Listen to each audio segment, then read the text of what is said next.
What is happening, guys? Today I'm going to run through a quick rig I would use to target the spotted gully shark, commonly known as the sweet William or the sharp-toothed hound shark.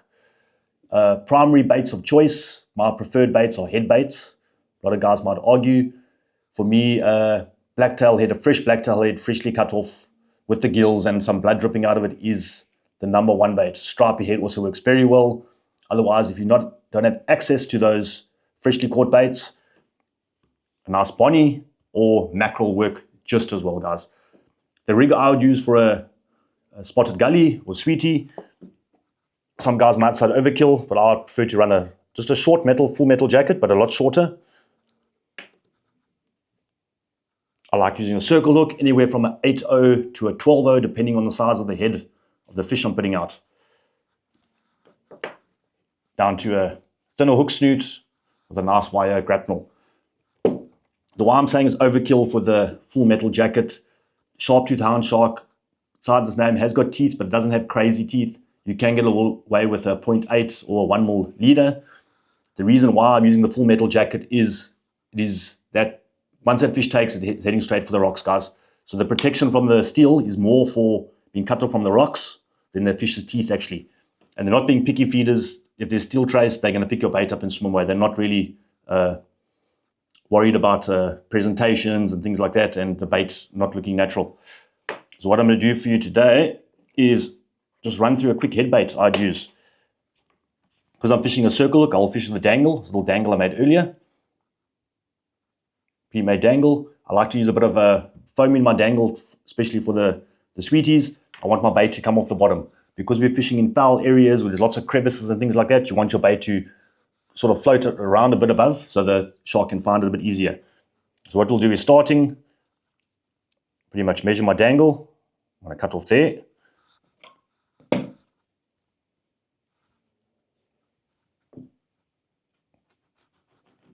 Quick slice with a knife. Put him one side. And then what I'm going to do is, because I've got my foam really attached to my dangle, I'm going to slit him right up the middle, leaving a little gap at the top. This is really a juicy bonnie, guys.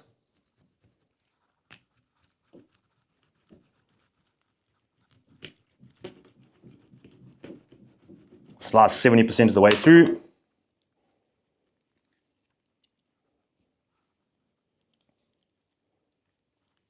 Get the knife open here quickly.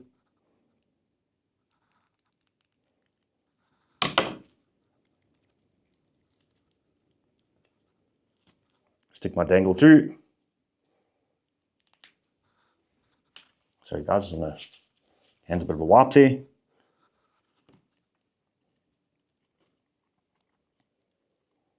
Then I'm going to start on the soft side, through the soft side first, the bottom of the mouth. Sorry guys, it does get a bit awkward this. Through the dangle and through the top. I'll explain to you now why I start through the soft side and not the hard side.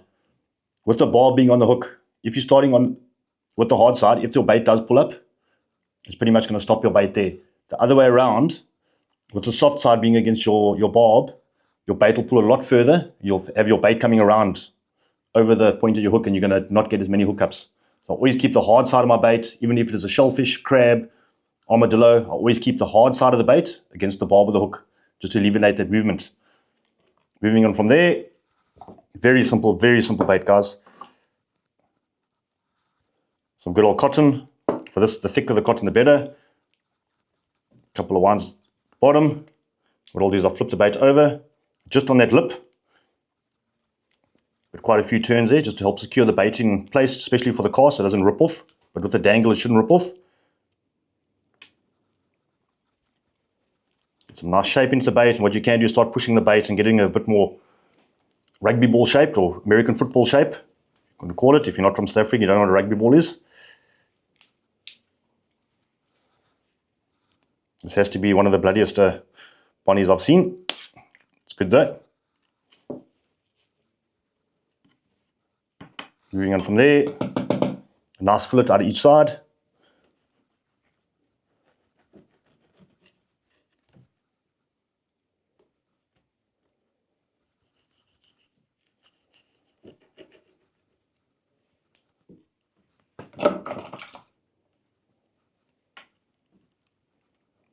soft side out. Grab some cotton. Couple of wands. Soft side out again. Cotton, couple of wands. I don't want to put too much cotton around this, guys. I want the flesh to be exposed as much as possible, just enough to be able to cast your bait off. And you can keep going, guys. You can keep adding fillets, making the bait bigger, all depending on the size of the sweeties that are around on the particular day. But I don't go too big. With it being so flavorful, there's more than enough flavor in the water. So that's it, guys. Super, super simple head bait. Does not have to look like it came out of Jamie Oliver's kitchen. And then obviously with the dangle be nice and exposed, you can get your hook on, you can get some nice distance on the cast. Now, where I'd particularly target this particular species, guys, my favorite area is small, secluded bays. If you are familiar with Queensberry Bay, that's the type of bay I'm talking about. Smaller bays with nice boulder fields, that's a place I'd like to target these guys. And best time, obviously, early morning, late afternoon, but they can be caught throughout the day. So keep your baits fresh, keep them out there. Head baits, a live mullet works beautifully as well. They love a live bait, any sort of fleshy bait. Cut up stripey, cut up blacktail. You won't go wrong, guys. So hold on to that rod and let's hope you get some screaming reels. Cheers.